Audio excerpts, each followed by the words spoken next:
जय जगन्नाथ सांग मैंने आरआरबी तरफ एनटीपीसी एग्जाम को नहीं गोटे बहुत बड़ अपडेट आसिक पहुंची भिडियोटी समस्ते शेष जाए देखूँ सबकि डिटेल्स जानीपर यहाँ हूँ official notice a non technical popular category बा एनटीपीसी ग्रेजुएट लेवल जो मैंने फॉर्म आवेदन कर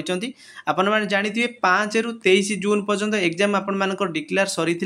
से आरआरबी चेंज करके 5 जून रु 24 जून पर्यंत एग्जाम जोटा कि 16 दिन हम पूर्वर 15 दिन नोटिस आसाला एबे सेटा को 16 दिन करा जायछि बा 16 दिन धरी आपण मानकर एग्जामटा कंडक्ट करा जिवो तार ठीक 10 दिन पूर्वर माने एग्जाम रो ठीक 10 दिन पूर्वर आपण मानकर